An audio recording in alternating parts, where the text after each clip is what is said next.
Hello everybody, today we are playing a game called Wildermyth.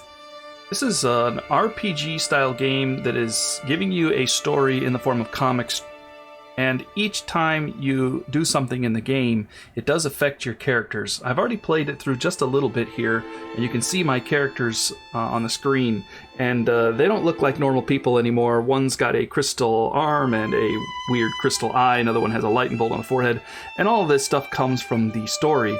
These characters over several chapters will get older, they will fall in love, they will have kids, and it is somewhat random.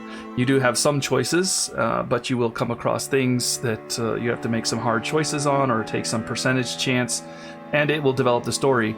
I did read that this had an XCOM, a little bit of an XCOM feel to it in its tactical combat, or a maybe Final Fantasy tactic style feel, which made me want to jump right in. So, I'm going to play a little bit of this, and we'll see how it goes, and see if you like it, if it's something you might be interested in.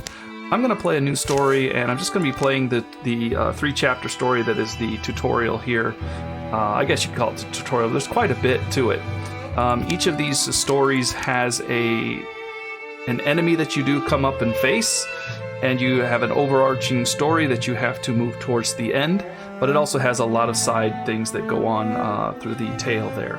So if you're not wanting to see any spoilers or anything, then don't worry, there's still 4 more big stories that come out. This is just the initial story that you might be interested in. And of course, I should say that your story is going to be different than mine, although the main story may be the same. The way that you get to it is not.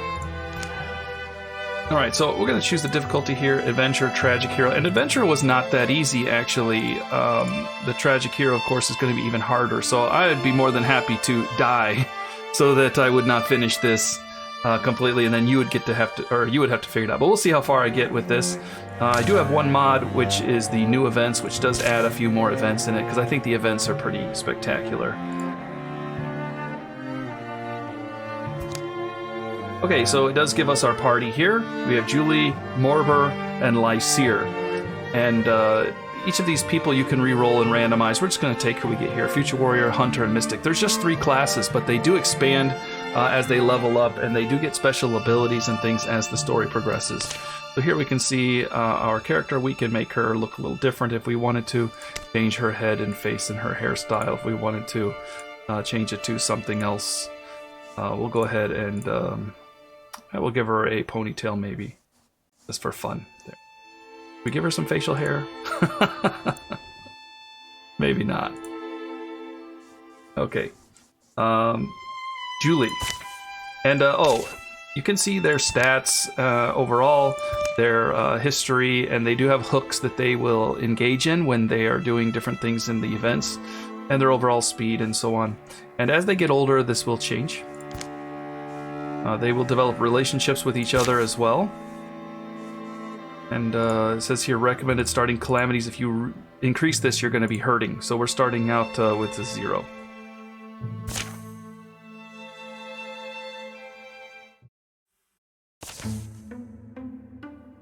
Okay. So this is going to be a tale, and I'm going to have to read this to you. So I hope you don't mind my voice too much. There's quite a bit of reading involved here. But I mean, it's in the form of comic strip. So hopefully that isn't too bad. This book, there's room in it for another story. It's cold, I'm stuck here. Here is Lyseer, our guy, and he says, maybe I don't survive the night. Then these words are for my friends. If you find me, be brave, Julie, Morber. This is a warning, but where do I begin? Here in our yondering country, something in the woods is very strange.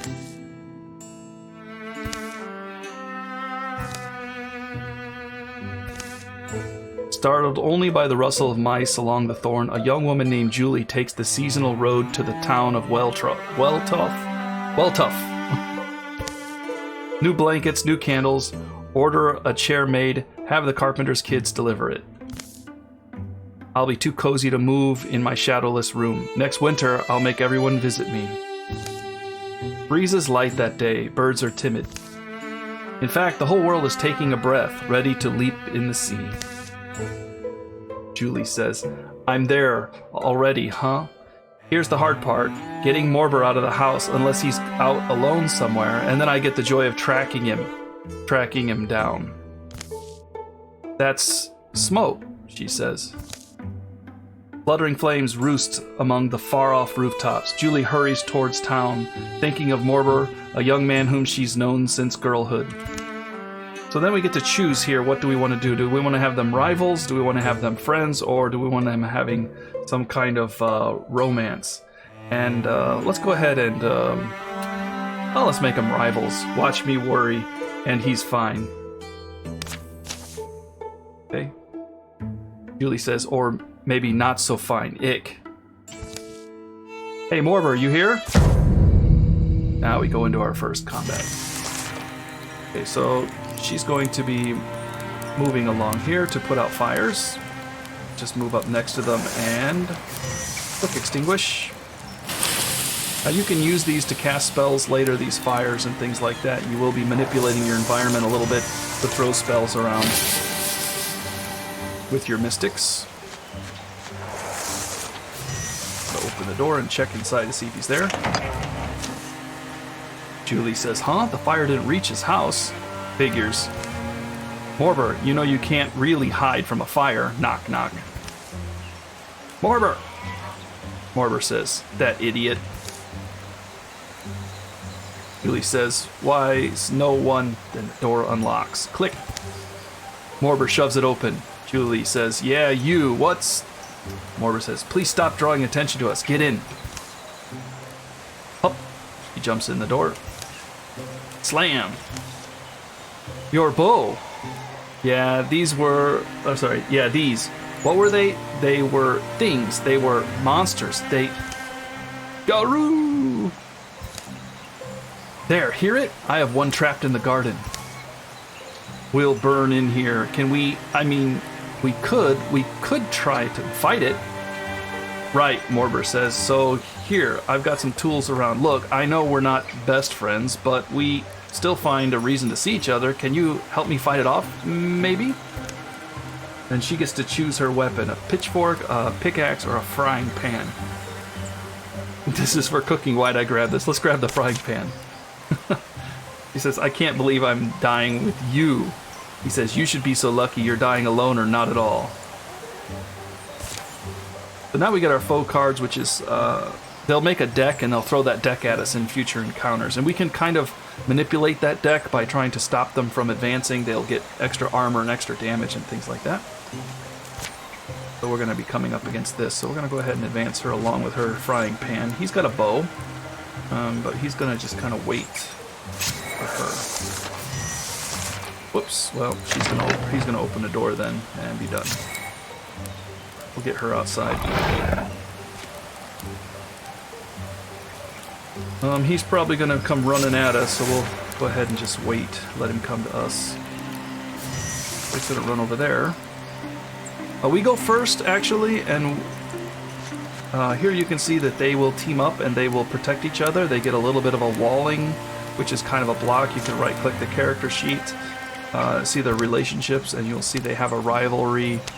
And when your rival stunts, which means it's kind of a critical hit, they get some extra damage. It's called a stunt. If you don't know what a stunt is, you can go to their stats and mouse over the stunt chance and it will explain. Or here, click it. It'll explain what it does there.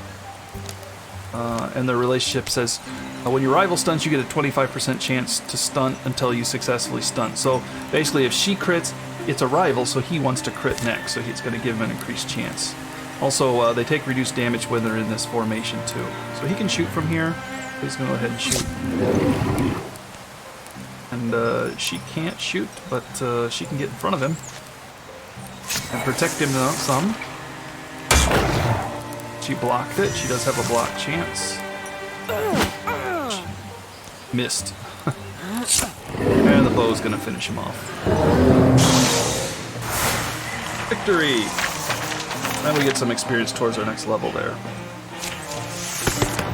And we do now get the... Initially, when you recruit someone, you will train them up, and they will get one ability, and now we get to choose that ability. In this case, this is our starting story, so we're going to get that ability without having to train our people. Alright, Stalwart is a swift action. We get some extra armor, which reduces damage, but also reduces speed as long as it's enabled. Passive, after successful kill, she gains +2 speed. speed 2 plus her 1/3 of her proficiency, or potency. Or Julie's heightened senses allow her to perform up to 2 reaction strikes per turn. Reaction strikes are pretty good if she's guarding. I think we might take that. Now our greenhorn here.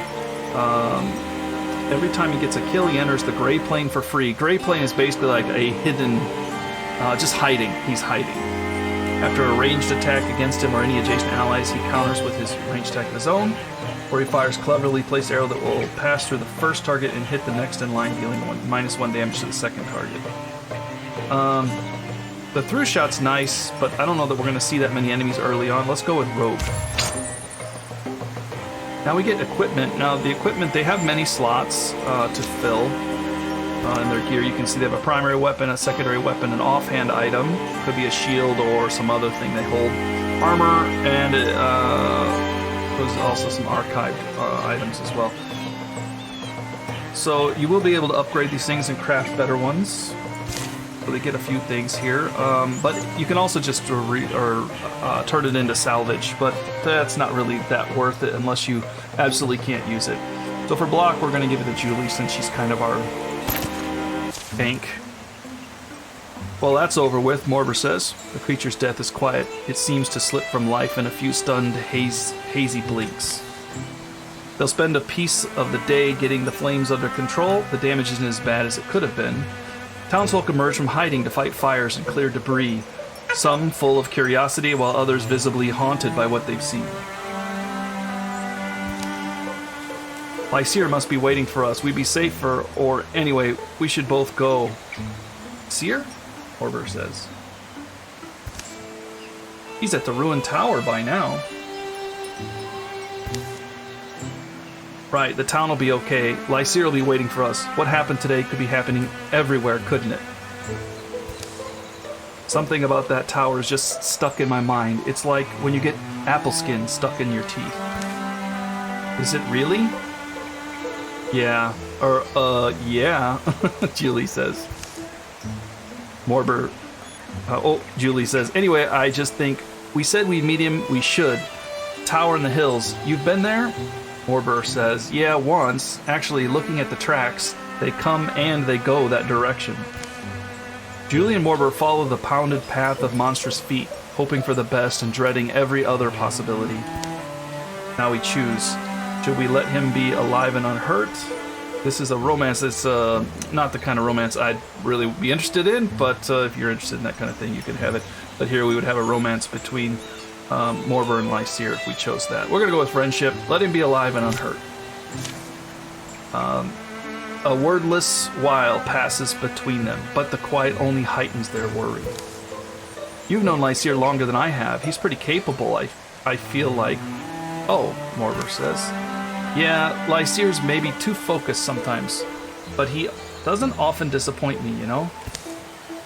Weird things do happen around him, but I'd say he's probably up there now, figuring things out. Alright, and now we're on our campaign map. Now on the campaign map, we're going to have to go scout the next place, and when we scout, it's kind of our mission, so we select who's going to go do it. They're going to head over there and scout.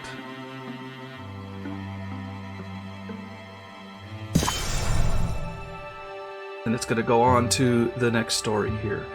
The previous night. The tower where Lysair had arranged to meet Julie and Morber is a place he often used to escape to as a boy. He knows its rooms and floors so well. He could survive being chased through them. Cough, cough. And now I wait, I suppose. Cough. Dust gets deep as rain puddles in here. Cough. Alive is alive. Better have a plan if that beast breaks through. You don't mean any of this, do you, beast? Woof, sniff. You're trapped in whatever sickness has changed you. The tower is an heirloom of an earlier people. The locals have lost the legend of it.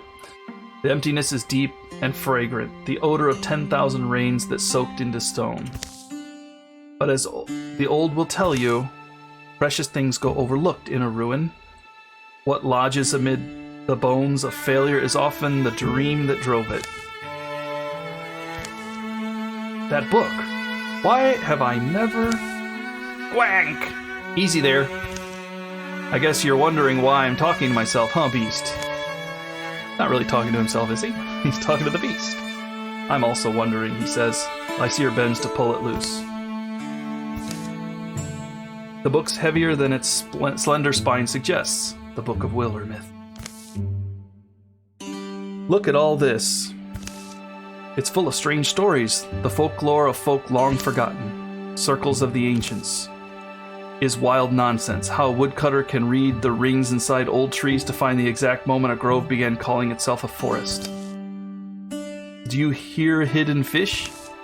Has nothing to do with fish. It's a tale of a girl burned to glass by the lightning and buried. She wakes in the darkness a fresh young worm and begins her eternal swim through the earth. The well-tough dancer claims that there once danced a woman in so many spinning circles that she stopped moving and everything else began to turn instead. Lysair reaches the last word of the final tall tale. A few blank pages are left. This book. Something in him feels like it's coming loose, but he can't tell exactly what. There's room in it for another story. It's cold. I'm stuck here. This is a warning, but where do I begin? Here in our yondering country, Lysair writes words are ready. Omens have formed in the fabric of everything, and he's beginning to recognize them now. Some are just misgivings, they've crept through his body like a sourceless aches one wakes with. Others are more substantial, now they seem lightning plain, a promise of thunder. For in the wild black woods where birds once belled, a hateful silence churns. Pain lights Lysair's head, subsides. I made it to morning? He lowers his bleary eyes. His story lies before him in luminous script. Empty pages have sprouted behind it. Why do I feel powerful? Then we can choose. He pulls the spoon from his pocket, or he slides the branch from the rubble. It's sturdy, it has palm-loving twist. We're gonna take the spoon. It's a magic spoon, look at it sparkle. Open wide, Beast, I'm getting out of here. Alright, so we are up against this rager here. He charges without seeing his misshapen tusk something. Alright, so this is not too bad. He's over there. We have this wall in the way, so he can't really get to us. This is just for us to practice using our magic. So we infuse with something. Infusing will give us some powers later on if we level that up, or we can buff our powers. But anyway, we will use infuse to get powers from the environment to cast spells. So if you mouse over, you can see what the different things do. The forge will give us the option of steel, fire, or stone. The shackles here, metal, mechanism, we don't have these things unlocked. There's tools, all kinds of stuff we can use. Books, we'll give a barrage, and you can see the damage and the range and some of the effects there. We're gonna go ahead and grab the, probably forge. Yeah, let's grab the forge here. And then we can choose the discus, which is 4 damage at 4, or steel fire, which we throw a fire tile on top of the rager here. And he's gonna burn to death. Yeah, it's a tutorial, what did you expect? But you can grab any of these things and use them. Alright, so let's see, we have soul splitting. When Lysair takes damage for each infused object, 1 point is prevented, and the object takes 2 damage instead. So he's sharing his damage with the objects he infuses with. But we don't want him to get hit early on anyway. There's not a lot of enemies. Lysair bonds with the earth and summons from seedling and silt a wondrous tree that pins surrounding enemies. That's not bad. When allies stand directly to an infused object, they gain +1 damage. Infused blazes can be used to grant nearby allies fiery attacks. That's pretty good.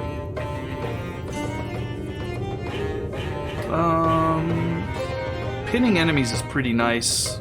Let's go ahead and pin. Alright, so we did get some warding, which prevents some magical damage, so we'll go ahead and give it to him. More monsters roam the ruined halls and rattle the rotting furniture. But Lysair moves quietly, sensing his way in the dark. Daylight lands on his wrist. Cool wind soothes his tired eyes. It's still the same world. He closes the tower door, gentle to make no noise. Well, that was the mystic's art that I did. Right, Tower? Where'd I get it from? Could it have just happened? Is it just one of those things? Things a man's born with that might blossom in his life when he needs them? Maybe I can't know, but I can already feel the responsibility. Lyseer? Although, does this power mean, or do I have to do anything with it? Is it better if I don't? Lyseer, you alright there? Hey Lyseer, something happened? Julie asks. Yeah, I forgot you two were coming. I'm sorry, I just had the weirdest night and day, and me and this boulder I'm next to only barely survived. Morbur says. Julie says, yeah, see that smoke in the horizon? That's from the town. Yeah, that's well tough. It burned? Lyseer asks. Garoo! Things are different than they were, Morbur says. Yeah, well, I don't know if you've seen something quite like this, Lyseer says. A monster? Sure we have, Morbur replies. We slay monsters, Julie says. Okay, well, I do magic. Alright. And now we can engage the, we will assault the tower and try to clear the site. Once you clear the site, you can actually sometimes install a building there to get some resources from it. You can sometimes recruit someone. You may have some special event, or you can actually defend it from incursions, which we will be doing in future episodes. Thanks for joining. I hope you enjoyed the very light early tutorial, and I will be continuing with this chapter. I don't know how far I'll get, but we'll see. Thanks for joining. Have a great day. See you in the next one.